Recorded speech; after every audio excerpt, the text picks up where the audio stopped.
ফিলিস্তিনিদের সমর্থনে ইসরায়েলে ক্ষেপণাস্ত্র হামলা চালিয়েছে ইয়েমেনের হুতি বিদ্রোহীরা। রোববার ভোরের দিকে ইসরায়েলি ভূখণ্ড লক্ষ্য করে ক্ষেপণাস্ত্র হামলা দাবি করেছে গোষ্ঠীটি। ইসরায়েলের সামরিক বাহিনীও ইয়েমেন থেকে আসা একটি ক্ষেপণাস্ত্র ভূপাতিত করা হয়েছে বলে জানিয়েছে।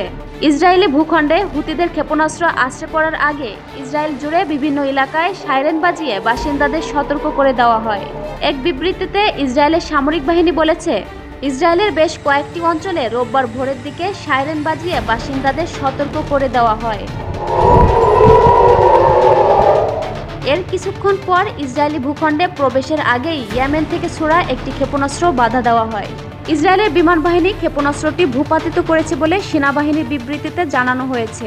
চলতি সপ্তাহে ইসরায়েলে ইরান সমর্থিত গোষ্ঠীটির কয়েক দফায় ক্ষেপণাস্ত্র হামলার পর রোববারের এই হামলা ঘটনা ঘটেছে। গাজা উপত্যকায় গত মঙ্গলবার ইসরায়েল নতুন করে সামরিক অভিযান শুরু করায় এর পাল্টা হিসেবে ইসরায়েলে হামলার হুমকি দিয়েছে ইয়েমেনের হুতি বিদ্রোহীরা।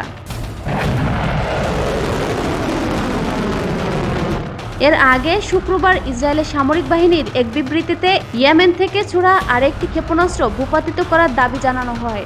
এদিকে শনিবার সকালের দিকে ইসরায়েলের বেন গুরিয়ন বিমানবন্দর লক্ষ্য করে ব্যালিস্টিক ক্ষেপণাস্ত্র নিক্ষেপ করে হুতি বিদ্রোহীরা। গত দুদিনের মধ্যে তৃতীয়বারের মতো ইসরায়েলি ক্ষেপণাস্ত্র ছোড়া হয়েছে বলে জানায় ইয়েমেনের এই সশস্ত্র গোষ্ঠী। বিবৃতিতে হুতি গোষ্ঠী বলেছে, গাজার বিরুদ্ধে আগ্রাসন বন্ধ না হওয়া পর্যন্ত ইসরায়েলি আকাশসীমা অনিরাপদ থাকবে। মার্কিন যুক্তরাষ্ট্র গত সপ্তাহে ইয়েমেনের হুতিদের বিরুদ্ধে ব্যাপক হামলা শুরু করে। গত বুধবার মার্কিন প্রেসিডেন্ট ডোনাল্ড ট্রাম্প বলেছিলেন, হুতিদের সম্পূর্ণরূপে নির্মূল করা হবে এবং এই গোষ্ঠীকে অব্যাহত সহায়তা দেওয়ায় তেহরানকে সতর্ক করে দেন তিনি।